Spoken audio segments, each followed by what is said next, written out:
कर्मफल एक कहानी। दोस्तों, इस वीडियो में हम आपको कर्मफल एक कहानी के बारे में बताएंगे। एक गांव में एक किसान उनके परिवार के साथ रहता था।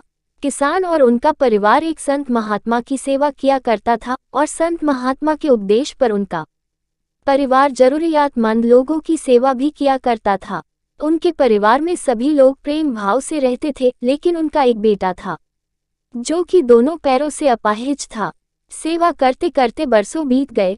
उसका परिवार कभी कभी यह भी सोचता था कि हम सब इतने प्रेमभाव से संत महात्मा और जरूरियातमंद लोगों की सेवा करते हैं, फिर भी हमारे परिवार में इस बच्चे के साथ ऐसा क्यों हुआ? इसका क्या दोष था जो वह अपाहिज है? एक दिन की बात है जब संत महात्मा का सत्संग चल रहा था। हजारों लाखों श्रद्धालुओं उस सत्संग में बैठे हुए थे। संत महात्मा ने अपने प्रवचन पूरा करने के बाद कहा कि इस पूरे प्रवचन के विषय में अभी भी किसी के मन में कोई शंका हो तो वे बताए। हजारों लाखों श्रद्धालुओं के बीच उस अपाहिज पुत्र के पिता ने संत महात्मा से एक सवाल किया कि हे महात्मा, हम सब निस्वार्थ भाव से जरूरियातमंद लोगों की सेवा करते हैं और हमारा पूरा परिवार अहिंसा के मार्ग पर चलता है, कभी भी किसी के बारे में बुरा नहीं सोचते हैं, न ही किसी का बुरा करते हैं, फिर भी ऐसा क्या गुनाह हुआ जो हमारा बच्चा अपाहिज पैदा हुआ? फिर गुरु ने जवाब दिया, वैसे तो मैं यह बात नहीं बता सकता, फिर भी आपके मन में दुविधा है तो सुनो। ये जो बच्चा है जो दोनों टांगों से बेकार है, पिछले जन्म में एक किसान का बेटा था। रोज खेत में अपने पिता को दोपहर में भोजन का टिफिन खेत में देने जाया करता था। एक दिन उसकी माँ ने उसे दोपहर में 11 बजे खाना लगा कर दिया और कहा कि बेटा खाना खाकर पिताजी को टिफिन देकर आ।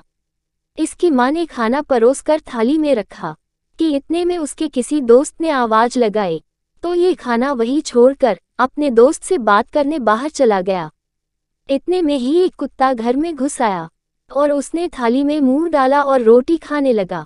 लड़का जैसे ही घर में वापस आया और कुत्ते को थाली में मुंह डालता हुआ देखकर पास ही में एक लोहे का बड़ा सा डंडा पड़ा हुआ था। उसने ये भी नहीं सोचा कि खाना तो झूठा हो चुका है। बिना सोचे समझे उस कुत्ते की दोनों टांगों पर इतनी जोर से लोहे का डंडा मारा कि वह कुत्ता अपनी जिंदगी में जब तक जिंदा रहा, दोनों पैरों से बेकार होकर घसीटते घसीटते जिंदगी जिया और तड़प तड़प कर मर गया। यह उसी कुत्ते की बददुआ का फल है जो इस जन्म में ये दोनों टांगों से अपाहिज पैदा हुआ है। संत महात्मा ने कहा, पुत्र, इस संसार में इंसान को अपने अपने कर्मों का फल भुगतना ही पड़ता है।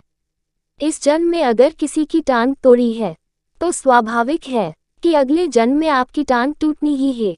अगर आप किसी को नुकसान पहुंचाओगे तो आपका भी नुकसान होना ही है, इस जन्म में नहीं तो अगले जन्म में। इसलिए जो भी कर्म करो सोच समझ कर करो। आप अपने कर्मफल से नहीं बच सकते। आप जहां भी जाते हैं, जो कुछ भी करते हैं, आपके कर्म ही आपको शांतिपूर्वक देख रहे होते हैं। किसी भी दिन आपको आपके कर्म का फल पृथ्वी पर वहन करना ही होता है। इसीलिए हर समय उचित कर्म करना अनिवार्य है। भगवान श्री कृष्ण ने गीता में कर्म को प्रधानता देते हुए यहाँ तक स्पष्ट किया है कि व्यक्ति की यात्रा जहाँ से छूटती है, अगले जन्म में वह वहीं से प्रारंभ होती है। जो प्रकृति के नियमों का पालन करता है वह परमात्मा के करीब है, लेकिन ध्यान रहे यदि परमात्मा भी मनुष्य के रूप में अवतरित होता है तो वह उन सारे नियमों का पालन करता है जो सामान्य मनुष्यों के लिए हैं। इस जन्म या अगले जन्म में हर बुरे भले कर्म का प्रतिफल निश्चित रूप से भोगना पड़ता है।